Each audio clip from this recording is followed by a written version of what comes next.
السلام علیکم ورحمۃ اللہ وبرکاتہ۔ الحمد للہ رب العالمین والصلاة والسلام علی سید الانبیاء واشرف المرسلین سیدنا محمد وعلی آلہ واصحابہ اجمعین، اما بعد فاعوذ باللہ من الشیطان الرجیم، بسم اللہ الرحمن الرحیم۔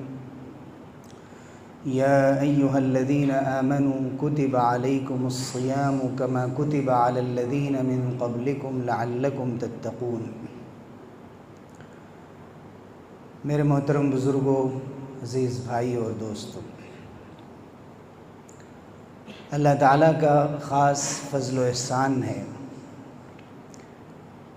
کہ ہم نیکی اور خیر کے موسم بہار میں ہیں۔ اللہ تعالیٰ نے ہمیں ایک بار پھر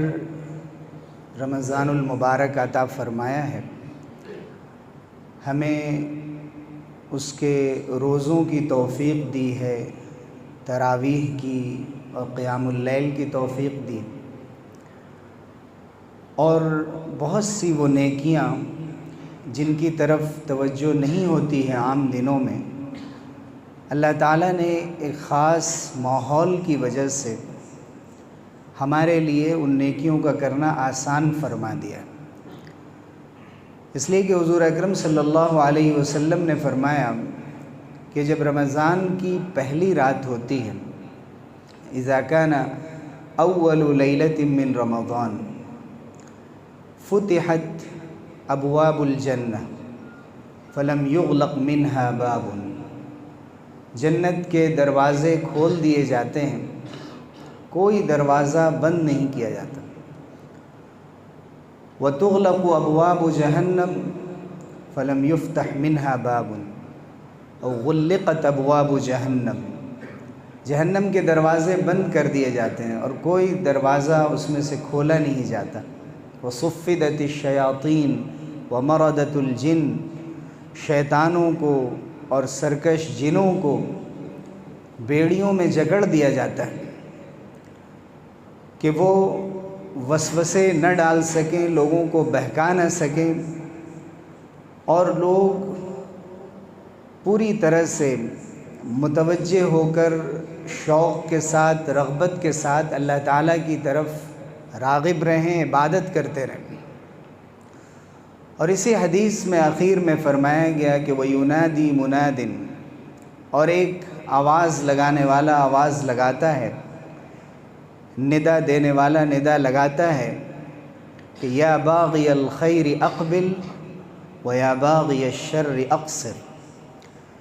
اے خیر کے طلبگار متوجہ ہو جاؤ، آ جاؤ، بڑھتے چلے جاؤ اللہ کی رحمتوں کی طرف، مغفرتوں کی طرف، برکتوں کی طرف، اس کی عبادتوں کی طرف، اور اے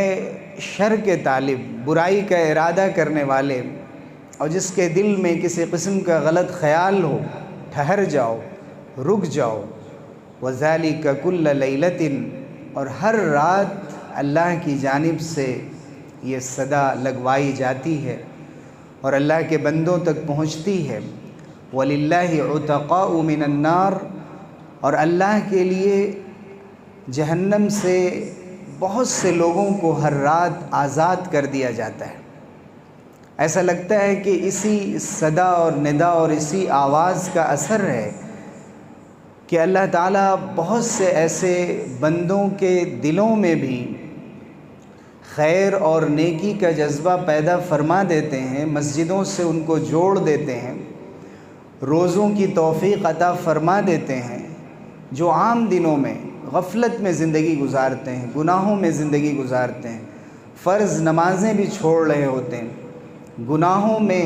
ملوث ہوتے ہیں، کبھی ان کا ذہن ہی نہیں جاتا کسی خیر کی طرف اور نیکی کی طرف اور اطاعت کی طرف۔ لیکن رمضان کا مقصد ہمیشہ ذہن میں رکھنا چاہیے، جو قرآن مجید میں فرمایا گیا کہ یا ایھا الذین آمنوا کتب علیکم الصیام کما کتب علی الذین من قبلکم لعلکم تتقون، جیسے تم سے پہلے لوگوں پر روزے فرض کیے گئے تھے، اے ایمان والو تم پر بھی روزے فرض کیے گئے۔ مقصد کیا ہے؟ تاکہ تم اللہ سے ڈرنے والے بنو، اللہ کا لحاظ کرنے والے بنو، اللہ سے شرم کرنے والے بنو، ہر جگہ اللہ سے ڈرو، ہر حال میں اللہ سے ڈرو، مالداری میں بھی، تنگ دستی میں بھی، بیماری میں بھی اور صحت میں بھی، اور جس وقت تم اپنے گھر پہ ہو اور جب بازار میں ہو اور جب مسجد میں ہو اور جس وقت لوگوں سے لین دین کر رہے ہو اور معاملات کر رہے ہو، ہر حال میں اللہ تعالیٰ کا لحاظ اور استحضار کے ایک ذات ہے جس کی نگاہ سے کوئی چیز پوشیدہ نہیں، اور میرا ہر عمل اس کی نگاہ میں۔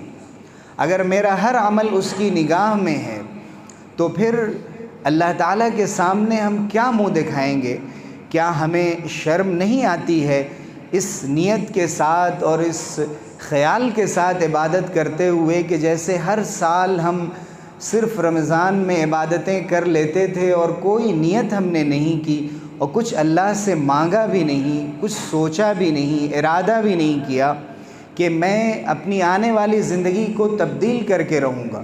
میں اپنے اندر ایک بڑی تبدیلی لاؤں گا، ایک انقلاب پیدا کروں گا، میں انسانیت کے لیے ایک مفید انسان بن کر اس رمضان کے بعد ابھروں گا اور سماج کو ایک ایسا شخص مل سکے گا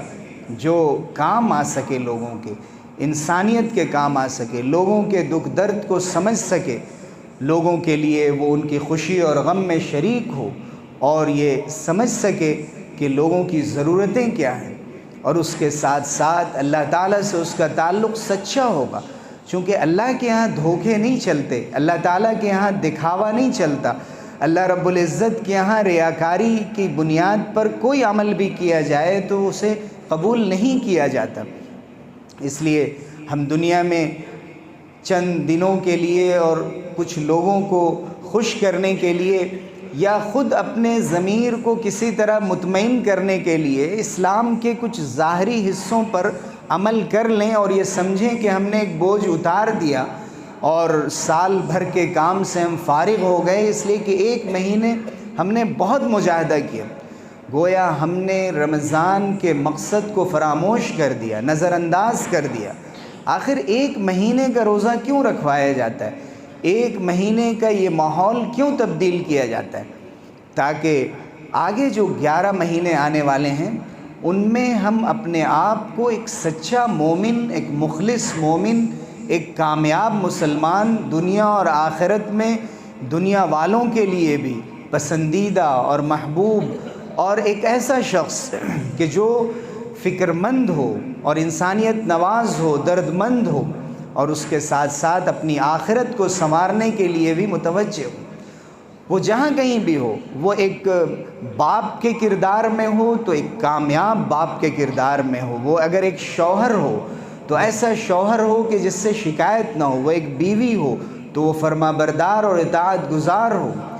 وہ اگر ایک استاذ ہو تو وہ اپنے مرتبے اور منصب کو سمجھ رہا ہو، اگر وہ ایک شاگرد ہو تو وہ استاد کے حقوق کو سمجھ رہا ہو، ایک بیٹا اور بیٹی ہو تو وہ ماں باپ کے حقوق کو، ان کے رائٹس کو سمجھ رہا ہو اور ان کے ساتھ حسن سلوک کر رہا ہو، اور اپنے پڑوسیوں کے حق کو سمجھ رہا ہو، اپنے رشتوں کو نبھانے والا ہو۔ اگر یہ کام ہم نہیں کر سکے تو ہم کیا اہل فلسطین کے کام آ سکیں گے، اور دنیا کے ان مظلوم طبقات کو ہم کیا یاد کر سکیں گے جو آج دانے دانے کو ترس رہے ہیں اور ایک گھونٹ پانی کو ترس رہے ہیں۔ اگر رمضان سے ہم نے یہ نہیں سیکھا کہ ہم اپنے سماج کو، اپنے ماحول کو اور اپنی پوری زندگی کو بدل کر رہیں گے، اور اس کے لیے کوشش ہم اپنے آپ سے اور اپنی ذات سے شروع کریں گے، اگر ہم اس میں کامیابی حاصل نہیں کر سکے تو خدا نخواستہ ہماری یہ عبادتیں صرف کہیں رسمیں بن کر نہ رہ جائیں، صرف ظاہری چند عبادتوں کا مجموعہ بن کر نہ رہ جائے، جن کی وجہ سے ہمارے قلب پر، ہمارے ضمیر پر، ہمارے دل و دماغ پر، ہمارے سوچنے سمجھنے کے انداز پر کوئی فرق نہ پڑتا ہو۔ اس لیے ہمارا سب سے پہلا پیغام یہ ہے کہ رمضان کو ہم اس نیت سے گزاریں کہ ہم اپنے دل کو تبدیل کریں گے اور ایک انقلاب پیدا کریں گے اپنی زندگی میں، اور اس کا آغاز ہم اپنے گھر سے اور اپنے محلے سے کریں گے۔ رسول اللہ صلی اللہ علیہ وسلم نے بے شمار فضیلتیں رمضان المبارک کی اور روزوں کی بیان فرمائی ہیں کہ جن کو بیان کرتے ہوئے ہمارے لیے یہ پورا مہینہ ختم ہو جائے، لیکن سچی بات یہ ہے کہ رسول اللہ نے اتنے جامع الفاظ روزوں کے لیے اور رمضان کے لیے استعمال فرمائے ہیں کہ ان کی تشریح کرنا بھی ہم جیسوں کے بس میں نہیں۔ رسول اللہ صلی اللہ علیہ وسلم نے فرمایا، حضرت ابو ہریرہ رضی اللہ عنہ کی روایت ہے، فرمایا کہ اللہ تعالیٰ کا ارشاد ہے، یعنی یہ حدیث قدسی ہے۔ رسول اللہ صلی اللہ علیہ وسلم پر کچھ آیتیں نازل ہوتی تھیں قرآن کی آیات کی شکل میں، وہ اسی طرح سے قرآن میں محفوظ ہیں۔ کچھ ایسے معانی رسول اللہ صلی اللہ علیہ وسلم کے قلب پر القاء کیے جاتے تھے یا فرشتوں کے ذریعے بھیجے جاتے تھے کہ جن کے الفاظ رسول اللہ صلی اللہ علیہ وسلم کے ہوتے تھے، لیکن وہ باتیں اور ان کے اندر جو مضمون ہے وہ اللہ کی طرف سے ہوتا تھا، اسے حدیث قدسی کہا جاتا ہے۔ صحیح بخاری کی روایت ہے، رسول اللہ صلی اللہ علیہ وسلم نے فرمایا کہ اللہ تعالیٰ کا ارشاد ہے، کل عمل ابن آدم لہو، کہ ابن آدم کا جو عمل بھی ہے اس کے لیے، وہ اپنے آخرت کو آباد کرنے کے لیے اور سنوارنے کے لیے اور جنت کو پانے کے لیے اور اللہ کی رحمت کی طلب میں کرتا ہے، اور اس کو معلوم بھی ہے کہ اس عمل کا ثواب 10 گنا اور 70 گنا اور 700 گنا اور اللہ تعالیٰ جتنا چاہے بڑھا دے۔ لیکن فرمایا کہ الا الصوم، سوائے روزے کے، اللہ تعالیٰ نے فرمایا کہ الا الصوم، سوائے روزے کے، فإنہ لی، یہ روزہ صرف اور صرف میرے لیے ہے۔ دیکھیے کسی چیز کی نسبت اگر اللہ تعالیٰ سے ہو جائے تو یہ نسبت تعظیم کے لیے ہوتی ہے، تشریف کے لیے ہوتی ہے، اکرام کے لیے ہوتی ہے، اس چیز کی عظمت اور اہمیت بیان کرنے کے لیے ہوتی ہے، یہ بتانے کے لیے ہوتی ہے کہ اس عبادت کا رشتہ قدسی دنیا سے ہے، اس عالم سے ہے کہ جس عالم میں کوئی گناہ نہیں ہوتا، جہاں فرشتے ہر وقت اللہ کی عبادت کر رہے ہوتے، قدسی صفات، اللہ کی بزرگی بیان کرنے والے، اللہ کی تسبیح بیان کرنے والے۔ اللہ تعالیٰ نے فرمایا کہ روزہ میرے لیے ہے، جیسے بیت اللہ، اللہ کا گھر، اس گھر کی عظمت کو بڑھانے کے لیے اللہ سے اس کی نسبت کی گئی، ایسے ہی روزے کی نسبت اللہ تعالیٰ نے اپنے آپ سے کی کہ روزہ میرے لیے ہے، خالص میرے لیے ہے۔ اس لیے کہ نماز پڑھتے ہوئے شاید یہ خیال آئے کہ کوئی دیکھ رہا ہے تو اور اچھی نماز پڑھیں، اور لمبی نماز پڑھیں، اور صدقہ دیتے ہوئے شاید ریاکاری کا کوئی خیال پیدا ہو سکتا ہے، وہ بھی شرک خفی ہے، چھوٹا شرک ہے اور اپنے آپ کو اس سے بچانے کی ضرورت ہے۔ لیکن روزے میں انسان کیا دکھاوا کرے گا، کسے بتائے گا، اور اگر بتائے بھی تو کوئی چیز ظاہر کرنے کے لیے نہیں ہے۔ اس لیے اللہ تعالیٰ نے روزے کے اندر خلوص کو لکھ دیا ہے، اخلاص کو لکھ دیا ہے کہ اس کے اندر کوئی ریاکاری ہوتی ہی نہیں ہے۔ بہت سی عبادتوں کے بارے میں فرمایا کہ عام طور سے فرائض کے بارے میں اور خاص طور سے روزے کے بارے میں، کہ اگر کسی قسم کا اندیشہ ریاکاری کا ہو بھی تو ہم فرض عبادتوں کو نہیں چھوڑ سکتے۔ الرياء لا يدخل الفرائض، اس لیے کہ ہمیں فرض تو بہرحال ادا کرنا ہے۔ اگر ذہن میں، دل میں کوئی خیال اس قسم کا آ بھی رہا ہے تو شیطان کا وسوسہ سمجھ کر اسے دور کرتے ہوئے ہمیں اپنی عبادتیں مکمل کرنی ہیں۔ اور خاص طور سے روزہ ایک ایسی عبادت ہے کہ اللہ تعالیٰ نے اسے خالص اپنے لیے قرار دیا ہے، اور اسی لیے فرمایا کہ وَأَنَا أَجْزِي بِهِ، میں اس کا بدلہ دوں گا۔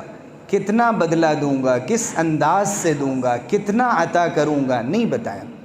اس لیے کہ روزے کی بنیاد صبر ہے، اور صبر کرنے والوں کے بارے میں بھی اللہ تعالیٰ نے قرآن مجید میں فرمایا کہ انما یوفی الصابرون اجرہم بغیر حساب، کہ صبر کرنے والوں کو ان کا اجر بلا حساب دیا جاتا ہے۔ 10 گنا اور 70 گنا اور 700 گنا، یہ پھر تعداد نہیں ہوتی ہے جیسے صحیح مسلم کی روایت میں ہے کہ ابن آدم کا ہر عمل بڑھا دیا جاتا ہے، کل عمل ابن آدم یضاعف الحسنۃ بعشر امثالها الى 700 ضعف، کہ 10 گنے سے لے کر 700 گنا تک۔ لیکن روزے کے بارے میں فرمایا گیا کہ یہ میرے لیے ہے، میں بے حساب اس کا بدلہ عنایت فرماؤں گا۔ اور بعض محدثین نے حضرت سفیان ابن عیینہ رحمہ اللہ نے لکھا ہے کہ قیامت کے دن جب انسان کی نیکیاں کم پڑ جائیں گی اور اس نے دوسروں کے حقوق دبائے ہوں گے اور دوسروں پر ظلم کیا ہوگا، تو اس کی جو اچھائیاں ہیں وہ اسے دے دی جائیں گی اور اس کی برائیاں اس پر ڈال دی جائیں گی۔ لیکن جب اچھائیوں میں صرف روزہ بچ جائے گا تو اللہ تعالیٰ پھر یہ فرمائے گا کہ روزے کا ثواب رہنے دو، اسے میں دیکھ لیتا ہوں۔ اور اللہ تعالیٰ کبھی کبھی فیصلہ فرما دے گا، صرف روزے کی بنیاد پر کسی کے لیے جنت کا فیصلہ فرما دے گا۔ اسی لیے رسول اللہ صلی اللہ علیہ وسلم نے حضرت ابو امامہ کی روایت میں فرمایا گیا کہ علیک بالصوم فإنہ لا مثل لہ، تم روزہ رکھا کرو، اس لیے کہ روزے جیسی پھر کوئی عبادت نہیں۔ روزہ اللہ تعالیٰ کو بہت محبوب ہے۔ الصیام جنۃ، روزہ ڈھال ہے، ایک شیلڈ ہے جس کے ذریعے سے انسان جہنم سے اپنے کو بچاتا ہے اور ان گناہوں سے بھی بچاتا ہے جو گناہ جہنم تک لے جانے والے ہیں۔ اس اعتبار سے روزے کو ڈھال قرار دیا کہ روزے کے ذریعے سے اپنی حفاظت کی جائے۔ لیکن روزے میں ضروری یہ ہے کہ جن چیزوں سے بچنے کا حکم دیا گیا ان سے بچا جائے، کھانے سے، پینے سے اور میاں بیوی کے تعلقات سے تو بچنا شرط ہے روزے کے صحیح ہونے کے لیے۔ اگر ان میں سے کوئی چیز پائی گئی روزے میں تو روزہ ہوگا ہی نہیں۔ لیکن اس کے ساتھ ساتھ خیال کا روزہ، دل کا روزہ، نگاہوں کا روزہ اور زبان کا روزہ اور انسان کے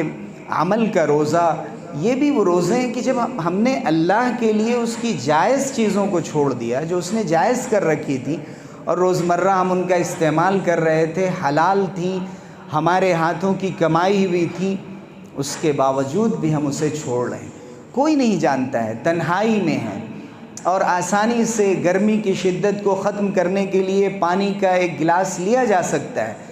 لیکن مومن کے دل میں جو اللہ تعالیٰ نے امانت رکھ دی ہے، وہ امانت اسے روکتی ہے اس طرح کے کسی عمل سے۔ جب وہ وضو کر رہا ہوتا ہے اور ٹھنڈا پانی اس کے ہاتھ میں ہوتا ہے اور وہ کلی کر رہا ہوتا ہے، لیکن کبھی کسی کا جی نہیں چاہتا کہ پانی کا ایک گھونٹ تو اتار لے اپنے حلق سے، بلکہ حتی الامکان اپنے کو بچانے کی کوشش کرتا ہے۔ اور جنابت کے غسل میں روزے میں فرمایا گیا کہ جو کلی کرنے میں مبالغے کا حکم ہے کہ اچھی طرح سے کلی کی جائے، روزے میں اس سے منع فرمایا گیا کہ کہیں پانی حلق کو نہ اتر جائے اور حلق کو تر نہ کر دے اور جس کی وجہ سے روزہ خراب نہ ہو جائے۔ تو ہمیں رسول اللہ صلی اللہ علیہ وسلم نے تعلیم دی کہ اگر کسی نے گناہ نہیں چھوڑا، من لم یدع قول الزور والعمل به، گناہ نہیں چھوڑا، گناہ کے طریقوں پر اور جھوٹ کی باتوں پر، جھوٹی باتوں پر عمل کرنا نہیں چھوڑا، فلیس للہ حاجۃ ان یدع طعامہ وشرابہ، تو اللہ کو کوئی ضرورت نہیں کہ وہ کھانا چھوڑ رہا ہے، پینا چھوڑ رہا ہے، بلکہ اس کو چاہیے کہ ان تمام چیزوں سے اپنی حفاظت کرنے کی کوشش کرے۔ اسی لیے کہا جاتا ہے کہ روزہ صبر کا مہینہ ہے۔ نسائی کی روایت ہے جس میں فرمایا گیا شہر الصبر وصیام کل شہر صوم الدہر، کہ اگر کسی نے رمضان کا روزہ رکھ لیا، ہر مہینے ایام 20 کے 3 روزے رکھ لیے، تو گویا اس نے پوری عمر روزہ رکھ لیا۔ تو اسے صبر کا مہینہ قرار دیا گیا۔ اور صبر کی بنیادی طور پر 3 قسمیں ہوتی ہیں: صبر علی طاعت اللہ، صبر عن محارم اللہ، صبر علی اقدار اللہ المؤلمہ۔ اللہ کی اطاعت پر صبر۔ ایک مومن رمضان میں تراویح پڑھتا ہے، روزے رکھتا ہے، تلاوت کرتا ہے، ذکر و تسبیح میں خود کو لگاتا ہے، مسجد میں اعتکاف کی نیت سے آتا ہے اور اپنے کو مصروف رکھتا ہے اللہ کی عبادت میں، یہ اطاعت پر صبر ہے۔ پوری طرح سے ٹھہراؤ، جماؤ، کنسنٹریشن، توجہ، غفلت سے بچاؤ، اور بکھراؤ سے بچاؤ، انتشار ذہنی سے، پراگندہ خیالی سے، جو اس دور کی سب سے بڑی بیماری ہے کہ ہمارے ذہن بھٹکے ہوئے ہیں، ہمارے دل بھٹکے ہوئے ہیں۔ بے شمار دنیا میں ہم نے مسائل پیدا کر لیے ہیں، کچھ مسائل باہر کے ہیں، کچھ ہمارے اپنے ہاتھوں کے پیدا کیے ہوئے ہیں، اور ایک ایک شخص نے اتنے کام اپنے ذمے لے لیے ہیں جن کی وجہ سے اوقات میں برکت بھی نہیں ہوتی، وقت پہ کام مکمل نہیں ہوتا، ذہن مصروف ہوتا ہے، وقت پر کام مکمل نہ ہونے کی وجہ سے خلجان اور انتشار ہوتا ہے، بہت سے خیر اور اطاعت کی توفیق نہیں ہوتی اس وجہ سے کہ ذہن مصروف ہوتا ہے۔ رمضان میں جب اللہ کی اطاعت میں انسان لگتا ہے اور لو لگاتا ہے اللہ سے، تو صبر کی ایک منزل مکمل کرتا ہے، اور 30 دنوں میں اگر اس کی یہ تمرین ہو جائے، مشق ہو جائے، تو پوری زندگی اپنے آپ کو اس طرف لگا سکتا ہے اور اس طرح سے اپنی زندگی کو گزار سکتا ہے۔ بہت سے بزرگان دین نے یہ لکھا ہے۔ علامہ ابن تیمیہ رحمۃ اللہ علیہ جب جیل میں بند کر دیے گئے اور ایک مصلی ان کے پاس اور صرف اسی پر عبادت کر رہے ہیں، انہوں نے کہا کہ اگر ان بادشاہوں کو معلوم ہو جائے کہ اس چھوٹی سی جگہ پر جہاں ہمیں سجدہ کرنے کی اجازت ہے کتنی یکسوئی ہے، کتنا لطف ہے، کتنا مزہ ہے، کتنی چاشنی ہے، کتنی حلاوت ہے، اگر ان کو معلوم ہو جائے تو ہمیں اس سے بھی نکال باہر کریں یا اپنی پوری سلطنت دے کر ہم سے یہ لذت اور حلاوت لینا چاہیں، لیکن اس کا تعلق دل سے ہے، ہر شخص کو یہ بات نصیب نہیں ہوتی۔ پھر الصبر عن محارم اللہ، ایک روزے دار اللہ کی حرام کی ہوئی چیزوں سے اپنے کو بچانے کی کوشش کرتا ہے تو صبر کا دوسرا مرحلہ مکمل کرتا ہے۔ اور صبر علی اقدار اللہ المؤلمہ، جو تکلیف دینے والی چیزیں تقدیر میں لکھ دی گئی ہیں، انسان کے مقررہ وقتوں اور اپنے طے شدہ اندازے کے مطابق وہ حادثے اور وہ مصیبتیں نہیں آتی، اچانک کبھی نہ کبھی آ جاتی ہیں اور انسان سے مطالبہ ہوتا ہے کہ صبر کرو۔ ایسے ہی ایک روزے دار، اسے نہیں معلوم، سحری نہیں کر سکا، سحری کی، روزہ مشکل ہو گیا، بھوک اور پیاس اور تکلیف اور بدن کی کمزوری اور بیماری کی تکلیف برداشت کرتا ہے، یہ صبر کا تیسرا مرحلہ مکمل کرتا ہے۔ اسی لیے اب آپ دونوں کو ملا لیں کہ ایک طرف اللہ تعالیٰ کا یہ ارشاد کہ روزہ میرے لیے اور میں بدلہ دیتا ہوں، اور دوسری طرف یہ فرمانا ہے کہ صبر کرنے والوں کو ان کا اجر بلا حساب میں عطا کرتا ہوں۔ حضور اکرم صلی اللہ علیہ وسلم نے فرمایا کہ والذی نفس محمد بیدی، خدا کی قسم یا اس ذات کی قسم جس کے قبضے میں محمد کی جان ہے، لخلوف فم الصائم اطیب عند اللہ من ریح المسک، کہ ایک روزے دار کے منہ کی جو بو ہوتی ہے، جو معدے کے خالی ہونے کی وجہ سے پیدا ہوتی ہے، وہ اللہ کی نگاہ میں مشک کی خوشبو سے بھی زیادہ پسندیدہ ہے۔ اور پھر فرمایا کہ وللصائم فرحتان، روزے دار کو 2 خوشیاں نصیب ہوتی ہیں، یفرحہما، دونوں خوشیاں وہ مناتا ہے، ایک یہاں منا رہا ہے، ایک وہاں منائے گا۔ اذا افطر فرح، جب افطار کرتا ہے خوشی ہوتی ہے، فطری طور پر خوشی ہوتی ہے، یا تو ایک عبادت کے مکمل کرنے لینے کی وجہ سے دینی طور پہ خوشی ہو، یا اس کو خوشی ہو کہ الحمدللہ میں نے روزہ مکمل کر لیا اور کسی قسم کی کمی کوتاہی نہیں رہی، یا یہ خوشی کہ افطار نصیب ہو رہا ہے، کھانے پینے کی چیزیں میسر ہیں۔ حدیث میں لفظ عام ہے، فطری خوشی، انسان کو جو خوشی بھی نصیب ہو اس وقت، یہ اس روزے دار کا حصہ ہے۔ اور دوسری خوشی فرمایا کہ وَفَرْحَةٌ اِذَا لَقِيَ رَبَّهُ فَرِحَ بِصَوْمِهِ، جب اپنے رب سے ملاقات کرے گا تو اپنے روزے پر جو اسے خوشی ہوگی وہ بے حساب ہوگی، اس کو بیان نہیں کیا جا سکتا ہے۔ اسی لیے حضور اکرم صلی اللہ علیہ وسلم نے فرمایا کہ من صام رمضان ایمانا واحتسابا غفر له ما تقدم من ذنبه، یہ 2 شرطیں اگر ہم اپنے ذہنوں میں بٹھا لیں اور گرہ سے باندھ لیں، ایک ایمان نے روزہ رکھوایا، ایمان، ورنہ کتنے لوگ بھوکے رہتے ہیں۔ فاسٹنگ کس مذہب میں نہیں ہے؟ قرآن خود کہہ رہا ہے تم سے پچھلے لوگوں پر روزے فرض کیے گئے تھے، اور جہاں لوگوں کو احتجاج کرنا ہوتا ہے تو بھوک ہڑتال کر لیتے ہیں۔ بھوکے رہنے کے بے شمار طریقے، لیکن اس بھوک کی جو اہمیت ہے اور اس کی جو بنیاد ہے اور اس کے پیچھے جو روح ہے، وہ ایمانی روح ہے، وہ ربانی روح ہے، وہ قرآنی روح ہے۔ اس لیے ہماری زندگی میں جب بھی کوئی عبادت ہو اس کی بنیاد ایمان ہو۔ ایمان کی دولت کو اگر آج سمجھنا ہو تو آج کے اس دور میں آپ غور کریں کہ کیسے کفر کی، ارتداد کی، الحاد کی ہوائیں چل رہی ہیں، اور ان نوجوان بچوں اور بچیوں کو دیکھیے جو محبت اور عشق کے جال میں پھنس کر اور جھوٹی لالچ میں اور خوف اور ڈر اور دباؤ میں بے شمار اسباب ہیں جن کی وجہ سے آج اپنے ایمان کا سودا کرنے کو تیار، اور بار بار خبریں آ رہی ہیں، ماں باپ نے سمجھایا تو انہوں نے کہا کہ ایمان کا لفظ بیچ میں نہ لائیں، ہمیں اپنے طریقے پر چلنے دیں، ہمیں لبرٹی ہے، آزادی ہے، ہم اپنے طریقے پر چلیں گے۔ آپ سوچئے کہ ایمان کی دولت کتنی بڑی نعمت ہے کہ جب چھن جاتی ہے اور ایڑیاں رگڑ رہے ہوتے ہیں ماں باپ، اور اگر ان کی تربیت نہیں ہوئی ہوتی ہے اور ان کے دل میں اس کی اہمیت نہیں ہوتی تو کس طرح ٹھکرا کر چلے جاتے، حالانکہ اللہ نے پہلے ہی ان کو ٹھکرا دیا ہوتا ہے۔ لیکن ہم غور کریں کہ اس ایمان کی اہمیت کو اجاگر کرنے کی کتنی ضرورت ہے کہ ہماری آئندہ کی زندگی میں جو کام بھی ہوگا وہ ایمان کی بنیاد پر ہوگا، شرک سے اپنی حفاظت کرتے ہوئے، کفر سے اور کفریہ اعمال سے دور دور سے بھی کسی چیز میں شرک اور کفر کی بو آتی ہے، چاہے اسے کسی لفظ میں پیش کیا جائے، کسی قالب میں پیش کیا جائے، کتنی خوبصورت الفاظ میں پیش کیا جائے، ہم ان کو ٹھکرا دیں گے اور اپنے پیروں تلے رون دیں گے، واحتساباً، اور ثواب کی نیت سے، اطاعت کی نیت سے، اللہ کو راضی کرنے کے لیے، اللہ کی خوشنودی کے لیے۔ جب یہ دو چیزیں ہوتی ہیں تو انسان کے پچھلے تمام گناہ معاف کر دیے جاتے ہیں، اور مومن کو اس سے بڑھ کر کیا چاہیے؟ تو روزے کا ایک امتیاز جہاں تقویٰ ہے، صبر ہے،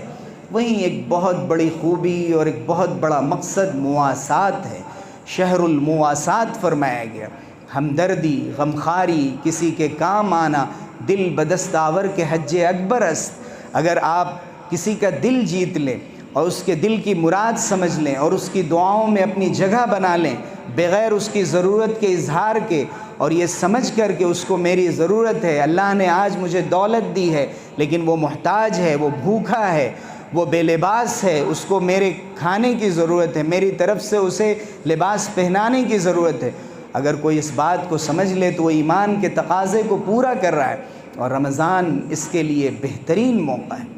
اس لیے ضرورت ہے کہ عمرا اپنی دولت کے دہانے کھول دیں اور جہاں جہاں ضرورت ہے وہاں خرچ کریں، اور اپنے مظلوم بھائیوں کو یاد کریں، ان تک اپنی امداد پہنچانے کی کوشش کریں۔ بھوک اور پیاس کی جو تکلیف ہوتی ہے، اور اس وجہ سے ہماری عیسائی مشنریاں جس طرح بھوکے لوگوں کا شکار کر کے اور ان کو خرید کر اور ان کو لباس اور پوشاک فراہم کر کے ان سے مسجد چھین کر ان کو چرچ میں لے جاتی ہیں اور اپنے چرچ آباد کرتی ہیں، ہم مسلمانوں کی غیرت ایمانی کہاں مر گئی ہے کہ ہم یہ فیصلے نہیں کرتے رمضان کے اس مبارک موقع پر کہ ہم اپنے غریب بھائیوں پر نظر رکھیں گے اور ان بیٹیوں پر جو اپنی عزتیں بیچ دیتی ہیں اور نیلام کرتی ہیں۔ اس لیے رسول اللہ کی سنت کو زندہ کیجئے، جتنا بھی اللہ نے عطا کیا ہو آپ کھل کر خرچ کیجئے۔ رسول اللہ کے بارے میں فرمایا گیا کان اجود الناس، سب سے زیادہ سخی،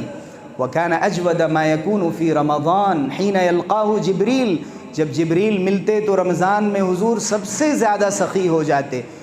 فیلقاہ جبریل کل لیلہ فیدارسہ القرآن، قرآن کا مذاکرہ کرتے، حضرت جبریل کو قرآن سناتے، اور اس وقت رسول اللہ صلی اللہ علیہ وسلم کی جو سخاوت کا حال ہوتا، وَلَرَسُولُ اللَّهِ أَجْوَدُ بِالْخَيْرِ مِنَ الرِّيحِ الْمُرْسَلَةِ، جیسے تیز ہوائیں ہوتی ہیں شاداب کر دیتی ہیں پورے موسم کو، اور تیز بارش اور اللہ کی رحمتوں کی نوید لے کر آتی ہیں، ویسے ہی رسول اللہ کی سخاوت تھی۔